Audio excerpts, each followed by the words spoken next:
Oh, it's not like it used to be.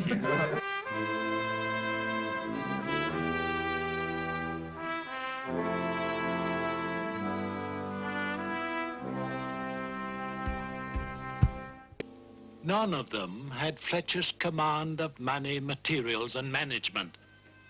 So a new deal was struck. The Depression had meant that Fletcher had little to do once the civic theatre job was finished. He flooded the new government with proposals.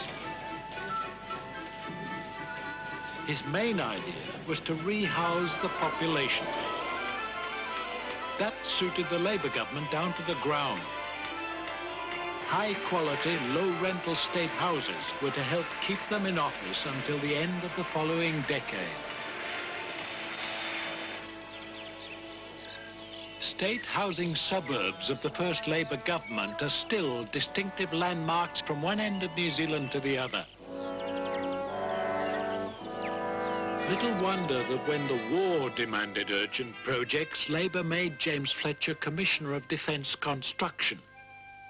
The job gave him the power of a dictator, and he needed it.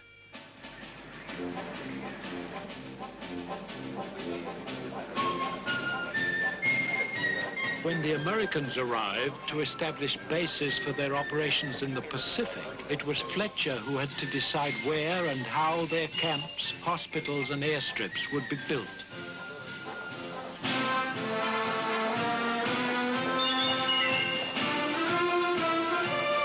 Throughout the war, no materials or manpower were allocated to either military or civilian construction without the ultimate approval of James Fletcher.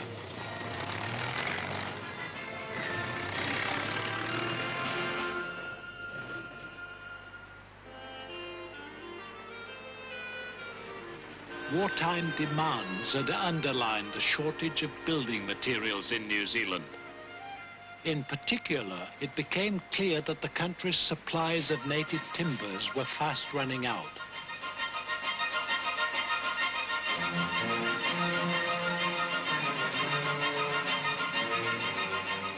These shortages reinforced in Fletcher's mind the inevitable importance of the exotic pine trees planted in the interior of the North Island as a relief measure during the Depression.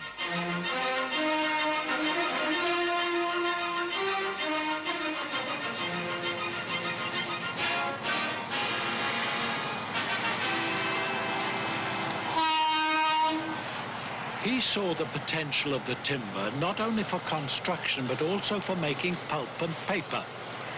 What Fletcher had in mind, though, was getting for his company the contract to build the mill and the workers' accommodation.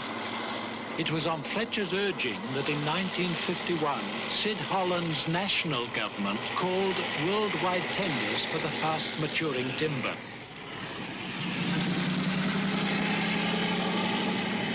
But no overseas pulp and paper manufacturer responded.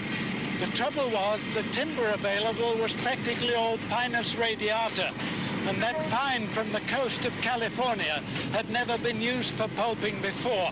No established company would have it on. So, quite characteristically, Fletchers themselves decided to tender for the timber, and then they persuaded the New Zealand government to join them in establishing a New Zealand pulp and paper company.